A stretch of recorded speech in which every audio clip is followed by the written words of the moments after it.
Good afternoon, Madam Chair, members of the committee.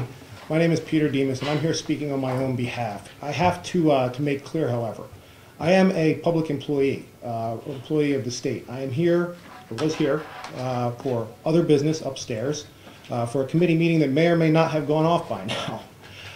And now that it's after 4 o'clock, and I keep careful track of my time and my duties to the people of the state of New Hampshire, I assure you that the time that I spend here will be subtracted from any time that I track for my duties on behalf of my employer today. That being said, I sit before you now because of some of the testimony that I've heard. I had no intention to speak on this issue today. However, I have been 3 times mugged not in quite some time, but at 3 separate occasions I was mugged, once at gunpoint, and all 3 times by multiple assailants.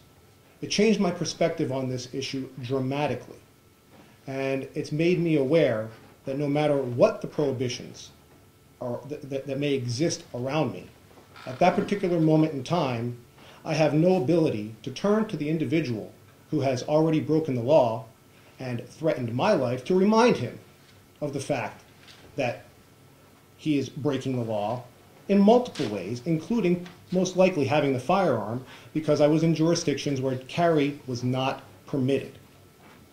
So, with that background, I hear a number of objections to this bill today, complaining about the general bad idea of having firearms.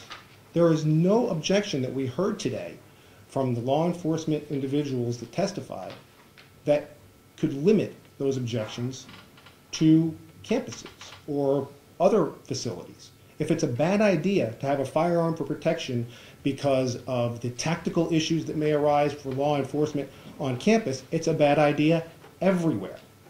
But the state of New Hampshire has not taken a position that it's a bad idea to have firearms everywhere. And the very fact that these individuals are testifying as to the unique nature of this particular spot or this particular spot is evidence of the need for legislation to restrict these supposedly unique circumstances in one place or another. That's what gave rise to the general to the underlying statute on preemption. As to the issue of training, that's come up several times. Law enforcement officers have a different function than an individual seeking to protect themselves. A law enforcement officer has different tactical considerations that drive them to the threat.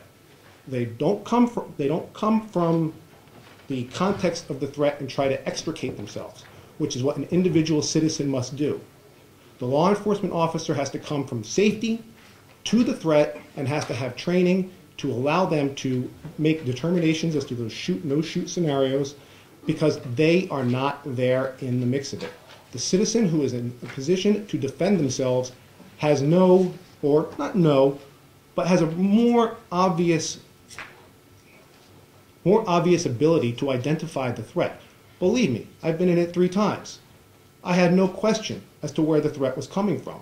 It was in front of me, it vocalized itself, and I knew clearly that I was in danger. My training, I have had training, my training does not have to reach the level of what a law enforcement officer has to do when they go and actively engage the threat. I need to be able to protect myself and extricate myself from that threat. It's a different level of involvement. I could go on much longer, but I said 3 minutes. I hope I kept it to that. Thank you very much. Are there any questions? Representative Brianza. Thank you, Madam Chair. Mr. Demose, you mentioned that in the course of your employment as a member of the state of New Hampshire, you've been mugged while on the clock? No, not during the course of my employment. I was 3 times several years ago, once in Massachusetts, twice in New Jersey. It was not in any way related to my service for the state. Thank you, Madam Chair. Thank you.